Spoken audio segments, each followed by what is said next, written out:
ये है academy of social studies. मैं हूं आपका दोस्त पीसी यादव। भारतीय संविधान एवं राज्य व्यवस्था के अंतर्गत वन लाइनर महत्वपूर्ण प्रश्नों का संकलन आपके साथ साझा कर रहा हूं। ये प्रश्न आपकी परीक्षाओं के लिए बेहद उपयोगी हैं।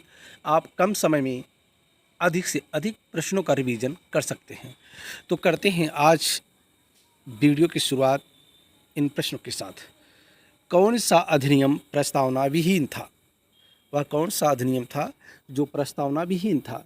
भारतीय संविधान जो आज वर्तमान समय में हम लोगों के सम्मुख है, इसका इतिहास बहुत ही पुराना है। ये ऐसे ही अस्तित्व में नहीं आया, इसके पीछे लंबा समय लगा। ब्रिटिश भारत तत्कालीन जो उस समय था, उसमें यहाँ जो सत्तासीन थी अंग्रेजी गवर्नमेंट, वह गवर्नर जनरलों वायसरायों के माध्यम से शासन करती थी। तो उन्हीं के माध्यम से तरह तरह के अधिनियम पारित किए जाते थे जो भारत के लिए शासन चलाने के लिए जो भारत में शासन चलाने के लिए उपयोगी होते थे। तो वह कौन सा अधिनियम था जो प्रस्तावना विहीन था? तो वो था भारत शासन अधिनियम 1935। भारत शासन अधिनियम 1935 में प्रस्तावना नहीं थी, उसमें 1919 की अधिनियम की प्रस्तावना को जोड़ दिया गया था। जैसा कि जानते हैं कि जो वर्तमान समय में हमारा संविधान है, इसमें प्रस्तावना है। भारत में संघीय सरकार की स्थापना का प्रस्ताव किस अधिनियम में था? तो वो था भारत शासन अधिनियम 1935। भारत शासन अधिनियम 1935 में भारत में एक संघीय सरकार की स्थापना का प्रस्ताव दिया गया था। भारत में संघीय सरकार क्यों नहीं स्थापित की जा सकी? बात उस समय की हो रही है जब देश आज़ाद नहीं था। तो भारत में संघीय सरकार इसलिए नहीं स्थापित की जा सकी क्योंकि इसमें जो देशी रियासतें थी वो शामिल नहीं हुई। जो भारत शासन अधिनियम 1935 था, उसमें इस बात की व्यवस्था की गई थी कि जो ब्रिटिश भारत है और जो देशी रियासतें हैं उनको मिला करके एक संघ बनाया जाएगा। तो ब्रिटिश भारत जो अंग्रेज़ों के कब्जे में था, वहाँ की तो बात अलग ही थी क्योंकि वो अंग्रेजी हुकूमत के अंतर्गत शासित था। लेकिन जो देशी रियासतें थी ये उस प्रस्ताव में सम्मिलित नहीं हुई, इसलिए संघीय सरकार स्थापित नहीं की जा सकी। केंद्र में द्वैध शासन व्यवस्था किस अधिनियम के द्वारा लागू की गई? तो वो था भारत शासन अधिनियम 1935। भारत शासन अधिनियम 1935 के द्वारा केंद्र में द्वैध शासन व्यवस्था लागू की गई। भारत शासन अधिनियम 1935 द्वारा प्रांतों में किस प्रकार की शासन व्यवस्था स्थापित की गई? तो भारत शासन अधिनियम 1935 के द्वारा प्रांतों में स्वायत्त शासन व्यवस्था स्थापित की गई। बढ़ते हैं अगले प्रश्न की तरफ। भारत शासन अधिनियम 1935 द्वारा केंद्र और प्रांतों में शक्तियों का विभाजन किस स्वरूप में किया गया है? तो वो किया गया है तीन सूचियों में किया गया था। संघ सूची, प्रांतीय सूची और समवर्ती सूची। जो भारत शासन अधिनियम 1935 था उसमें तीन प्रकार की सूचियां बनाई गई थी: संघ सूची, प्रांतीय सूची और समवर्ती सूची। ऐसा ही कुछ इस समय हमारे संविधान में है। यहाँ संघ सूची, राज्य सूची और समवर्ती सूची है। जैसा कि आप जानते हैं कि संघ सूची के विषयों पर कानून बनाने का अधिकार संघ को होता है। प्रांतीय सूची यानी राज्य सूची जो होती है उस पर कानून बनाने का अधिकार राज्यों को होता है। समवर्ती सूची के विषयों पर कानून बनाने का अधिकार दोनों को होता है। तो भारत शासन अधिनियम 1935 जो था उसमें केंद्र और प्रांतों में शक्तियों का विभाजन इन्हीं सूचियों के अंतर्गत किया गया था। फेडरल न्यायालय की स्थापना किस अधिनियम द्वारा किया गया? तो वो था भारत शासन अधिनियम 1935। अगर आपको याद हो तो जो रेगुलेटिंग एक्ट था 1773 का, जो 1773 का रेगुलेटिंग एक्ट था, उसमें सुप्रीम कोर्ट की स्थापना की व्यवस्था की गई थी जो कलकत्ता में स्थापित किया गया था। तो यहाँ संघीय न्यायालय की बात है, तो संघीय न्यायालय की स्थापना भारत शासन अधिनियम 1935 के द्वारा किया गया था। अब बढ़ते हैं अगले प्रश्न की तरफ। संघीय न्यायालय को कौन कौन सी अधिकारिता प्राप्त थी? तो वो थी प्रारंभिक, अपीली, तथा परामर्शदात्री। जो संघीय न्यायालय बनाया गया था भारत शासन अधिनियम 1935 के अंतर्गत, उसको 3 प्रकार की अधिकारिता प्राप्त थी: प्रारंभिक, अपीली तथा परामर्शदात्री। भारत शासन अधिनियम 1935 द्वारा कितने प्रांतों में द्विसदनीय विधानसभा स्थापित किया गया? तो वो प्रांत थे 6। 6 प्रांतों में द्विसदनीय व्यवस्थापिका यानी द्विसदनीय विधानमंडल स्थापित किया गया। द्विसदनीय विधानमंडल का आशय विधानसभा और विधान परिषद से है। अब बढ़ते हैं अगले प्रश्नों की तरफ।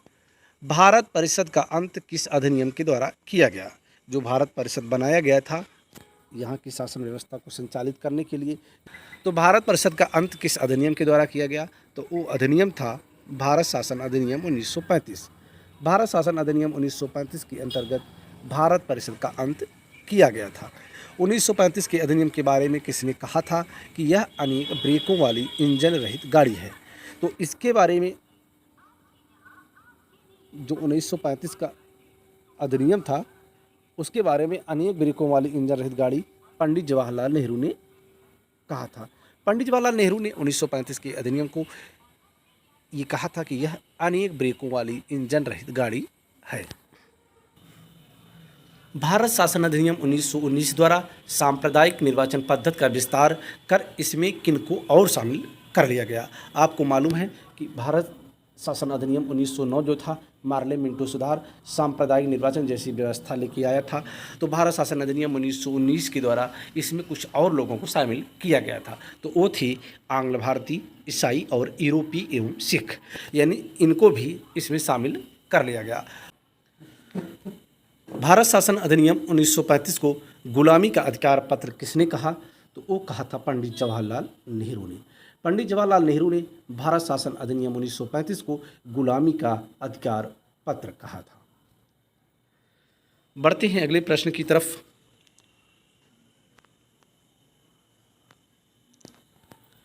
संविधान निर्माण हेतु संविधान सभा के गठन का प्रस्ताव सर्वप्रथम कब किया गया? संविधान निर्माण हेतु संविधान सभा के गठन का प्रस्ताव 1942 में क्रिप्स मिशन के द्वारा किया गया था।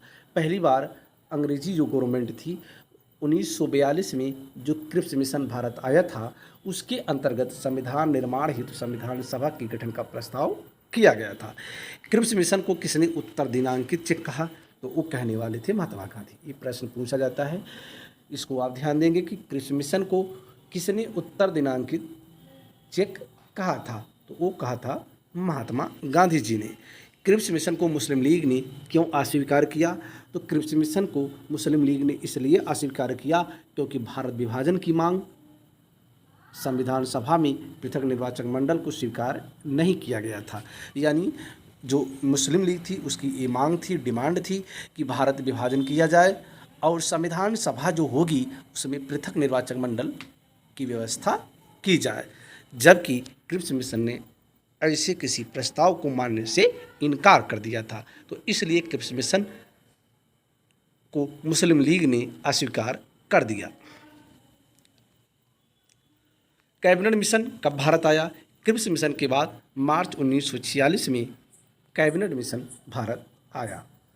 कैबिनेट मिशन के सदस्य कौन थे? तो कैबिनेट मिशन के सदस्य पैथिक लॉरेंस भारत सचिव, स्टेफोर्ड क्रिप्स व्यापार बोर्ड की अध्यक्ष एवं एवी अलेक्जेंडर नौसेना प्रमुख थे।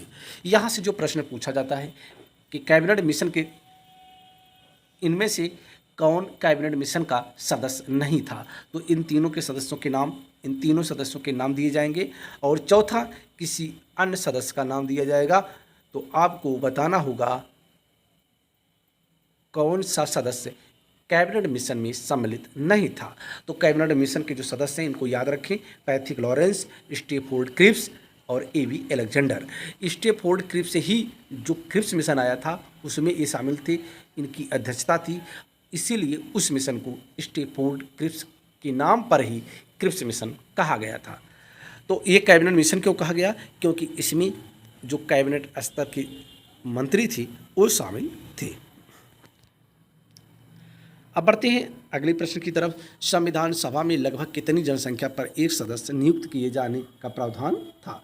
जो संविधान सभा बनाने की बात की गई थी उसमें कितनी जनसंख्या पर एक सदस्य नियुक्त किए जाने की बात की गई, तो वो थी जनसंख्या 10 लाख। यानी 10 लाख जनसंख्या पर एक संविधान सभा सदस्य बनाने की बात की गई थी। अब अगले प्रश्न की तरफ बढ़ते हैं। संविधान सभा का निर्वाचन किस पद्धति से किया गया? अप्रत्यक्ष निर्वाचन पद्धति से किया गया। जो प्रांतीय विधानसभा के सदस्य थे उन्हीं के द्वारा संविधान सभा का निर्वाचन किया गया था। जैसे वर्तमान समय में लोकसभा राज्यसभा होती है, विधानसभा विधान परिषद होती है। लोकसभा के सदस्यों का चुनाव प्रत्यक्ष होता है, जबकि राज्यसभा सदस्यों का चुनाव अप्रत्यक्ष होता है। अप्रत्यक्ष इसलिए होता है क्योंकि राज्यसभा सदस्यों का चुनाव आम जनता नहीं करती, बल्कि आम जनता के द्वारा चुने हुए विधानसभा के सदस्य करते हैं, तो इसलिए इसको अप्रत्यक्ष निर्वाचन कहा जाता है। संविधान सभा के सदस्यों के निर्वाचन हेतु मान्यता प्राप्त समुदाय कौन कौन थी? तो वो थी सामान्य, मुस्लिम और सिख। सामान्य, मुस्लिम और सिख, ये संविधान सभा के निर्वाचन हेतु मान्यता प्राप्त समुदाय थे। बढ़ते हैं अगले प्रश्न की तरफ। संविधान के कुल सदस्यों की संख्या कितनी निश्चित की गई? जो संविधान सभा बनाई गई उसमें कुल कितने सदस्यों की बात की गई? तो उसमें 389 सदस्यों की बात की गई। यानी जो संविधान सभा बनाई जानी थी उसमें 389 सदस्य शामिल होंगे। ऐसी कौन सी रियासत थी जिसके प्रतिनिधि संविधान सभा में सम्मिलित नहीं हुए? तो वो रियासत थी हैदराबाद। हैदराबाद रियासत उस समय संविधान सभा में सम्मिलित नहीं हुई। प्रांतों को कितने समूह में बांटा गया था? तो प्रांतों को 3 समूह में बांटा गया था। समूह का जिसमें 6 हिंदू बहुमत वाले प्रांत थे, समूह खा जिसमें मुस्लिम बहुमत वाले प्रांत थे, और समूह गा असम एवं बंगाल का मुस्लिम बाहुल्य क्षेत्र। यानी प्रांतों को 3 समूहों में बांटा गया था। बढ़ते हैं अगले प्रश्न की तरफ। 1937 के प्रांतीय चुनाव में कांग्रेस ने कितने प्रांतों में पूर्ण बहुमत प्राप्त किया था? आपको मालूम है कि जो 1935 का भारतीय शासन अधिनियम था उसमें चुनाव कराने की बात की गई थी। तो 1935 भारतीय शासन अधिनियम के तहत ही 1937 में प्रांतीय चुनाव कराए गए। प्रांतीय चुनावों में कुल 5 प्रांतों में कांग्रेस ने बहुमत हासिल किया और सरकार बनाई। 1937 में पंजाब में किसके नेतृत्व में यूनियनिस्ट पार्टी ने सरकार बनाई थी? तो वो सिकंदर हयात खान थी। सिकंदर हयात खान के नेतृत्व में यूनियनिस्ट पार्टी ने सरकार बनाई थी। 1937 के चुनाव में कांग्रेस का चुनाव चिन्ह क्या था? तो 1937 के चुनाव में कांग्रेस का चुनाव चिन्ह पीला बक्सा था। क्षेत्रीय पार्टियों के रूप में 1937 में बम्बई में इंडिपेंडेंस पार्टी, बंगाल में कृषक प्रजा पार्टी तथा पंजाब में यूनियनिस्ट पार्टी की स्थापना किनके द्वारा की गई? अगर क्षेत्रीय पार्टियों की बात करें, जो इंडिपेंडेंस पार्टी थी, यानी इंडिपेंडेंस जो पार्टी थी उसको बनाने वाले थे डॉक्टर अंबेडकर, यानी डॉक्टर BR अम्बेडकर। और बंगाल में जो कृषक प्रजा पार्टी थी उसको बनाने वाले थे फजलुल हक। और पंजाब में यूनियनिस्ट जो पार्टी थी उसकी स्थापना करने वाले थे अफसर हुसैन। इन तीनों के द्वारा अलग अलग पार्टियां बनाई गईं। सिंध में अब्दुल्ला हारून ने 1937 में किस क्षेत्रीय दल की स्थापना की थी?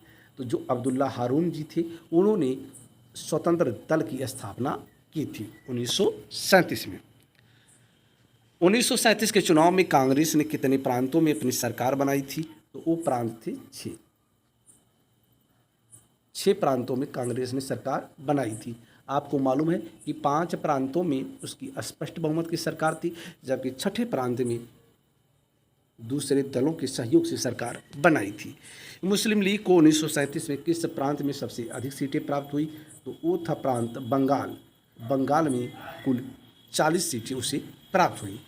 संयुक्त प्रांत जो आज का उत्तर प्रदेश है उसमें किसके नेतृत्व में 1937 में सरकार का गठन किया गया था? तो वो सरकार थी GB पंत के नेतृत्व में, यानी गोविंद बल्लभ पंत के नेतृत्व में। गोविंद बल्लभ पंत के नेतृत्व में 1937 में संयुक्त प्रांत में सरकार का गठन किया गया था। प्रीवी काउंसिल से आप क्या समझते हैं? तो प्रीवी काउंसिल का आशय वह परिषद है जिसे तत्कालीन ब्रिटिश सम्राट ने मूलतः शासन कार्यों के संचालन हेतु चुना था। तो वो परिषद बनाई गई थी तत्कालीन ब्रिटिश सम्राट के द्वारा, जो मूलतः शासन कार्यों के संचालन हेतु चुनी गई थी। प्रिवी काउंसिल का कार्य क्या था, आप इसको समझिए। जैसे उस समय हमारे देश में संघीय न्यायालय स्थापित किया गया था 1935 के शासन के अधिनियम के तहत। तो जो संघीय न्यायालय होता था वो अंतिम न्यायालय नहीं था, उसके खिलाफ प्रिवी काउंसिल में रिट दायर की जाती थी जो ब्रिटेन में रहता था। जैसे आज का हमारा जो सर्वोच्च न्यायालय है वो अपील करने के लिए अंतिम न्यायालय है, उसके ऊपर कोई न्यायालय नहीं है। लेकिन उस समय जो संघीय न्यायालय था उसके ऊपर भी प्रिवी काउंसिल होती थी। संविधान सभा में सर्वाधिक प्रतिनिधि किस प्रांत की थी, तो वो थी संयुक्त प्रांत की। संयुक्त प्रांत में 55 और द्वितीय एवं तृतीय स्थान पर क्रमशः मद्रास व बिहार थे। जहां संयुक्त प्रांत में 55 सदस्य थे, वहीं बिहार में 36 और मद्रास में 49 सदस्य थे। Doctor B.R. अम्बेडकर का संविधान सभा में निर्वाचन किस प्रांत से हुआ था, तो डॉक्टर B.R. अम्बेडकर का संविधान सभा में निर्वाचन बंगाल की पूर्वी भाग से। ध्यातव्य है कि डॉक्टर अम्बेडकर 1946 के चुनाव में बंगाल के पूर्वी भाग से चुने गए थे, किंतु भारत के विभाजनोपरांत वह क्षेत्र पाकिस्तान में चला गया। अतः बम्बई प्रेसिडेंसी की पुनः सीट कांग्रेस के M.R. जयकर से रिक्त कराकर उपचुनाव द्वारा अम्बेडकर को पुनः संविधान सभा का सदस्य बनाया गया। ये बहुत ही महत्वपूर्ण तथ्य है। यहाँ से आपको ये समझने जरूरी है कि जब डॉक्टर B.R. अम्बेडकर का संविधान सभा में निर्वाचन होता है तो उस समय बंगाल का जो पूर्वी क्षेत्र है यानी आज का जो बांग्लादेश है वहाँ से इनका निर्वाचन होता है। ये निर्वाचन जो था मुस्लिम लीग के सहयोग से एक संविधान सभा में निर्वाचित होते हैं। लेकिन जब 1937 में देश का विभाजन हो जाता है यानी उसके साथ ही संविधान सभा का विभाजन हो जाता है, तो संविधान सभा पाकिस्तान की अलग बनती है, भारत की अलग बनती है। भारत की संविधान सभा में डॉक्टर अम्बेडकर का स्थान रिक्त हो जाता है, यानी वह अब संविधान सभा के सदस्य नहीं बन सकते थे। इसलिए तत्कालीन जो कांग्रेस थी, कांग्रेस ने बम्बई प्रेसिडेंसी थी उसकी पूना सीट से उसकी जो सदस्य थे M.R. जयकर, उनको जो है इस्तीफा दिला करके सीट रिक्त कराई गई और वहाँ से उपचुनाव किया गया। उपचुनाव के द्वारा डॉक्टर अम्बेडकर को पुनः संविधान सभा में शामिल कराया गया। आप समझ सकते हैं कि डॉक्टर B.R. अम्बेडकर संविधान सभा के लिए कितनी महत्वपूर्ण थे। बढ़ते हैं अगले प्रश्न की तरफ। 1946 के चुनाव के पश्चात मुस्लिम लीग ने किस प्रांत में अपनी सरकार बनाई, तो वो प्रांत था बंगाल। जैसा कि आप जानते हैं कि बंगाल में सबसे अधिक सदस्य उसके चुने गए थे। तो बंगाल में प्रधानमंत्री H.S. सुहारवर्दी थे। 1946 के चुनाव के पश्चात मुस्लिम लीग ने यहाँ अपनी सरकार बनाई थी। डोमिनियन स्टेट्स से क्या आशय है? डोमिनियन का शाब्दिक जो अर्थ होता है शासन करना या शासित प्रदेश, अर्थात ब्रिटेन की साम्राज्ञी का स्वदेश तथा विदेश स्थित वह क्षेत्र जिस पर उनका शासन था डोमिनियन की संज्ञा से अभिहित किया गया। वर्तमान में डोमिनियन की जगह राष्ट्रमंडल सदस्य शब्द का प्रयोग किया जाता है। जैसे आज के समय में राष्ट्रमंडल का प्रयोग किया जाता है। राष्ट्रमंडल में वे सदस्य शामिल हैं जिन पर कभी ब्रिटेन का कब्जा हुआ करता था, यानी ब्रिटिश गवर्नमेंट, ब्रिटिश सत्ता वहाँ पर होती थी। आज वे देश आज़ाद हो चुके हैं, लेकिन राष्ट्रमंडल के रूप में आज भी यह संस्था अस्तित्व में है। तो हालांकि सभी देशों का अपना अलग अलग अस्तित्व है, आज़ाद हैं, लेकिन राष्ट्रमंडल के वे सदस्य हैं। हालांकि इनकी सदस्यता ऐच्छिक है, उनकी इच्छा पर डिपेंड करता है वो इसके सदस्य बनेंगे या बाहर होंगे। तो भारत आज के समय में भी राष्ट्रमंडल का सदस्य है। तो डोमिनियन स्टेट्स का आशय वही था कि जहां पर ब्रिटेन की साम्राज्ञी का स्वदेश तथा विदेश स्थित वह क्षेत्र जिस पर उनका शासन था। बढ़ते हैं अगले प्रश्न की तरफ। मुस्लिम लीग ने संविधान सभा का बहिष्कार क्यों किया?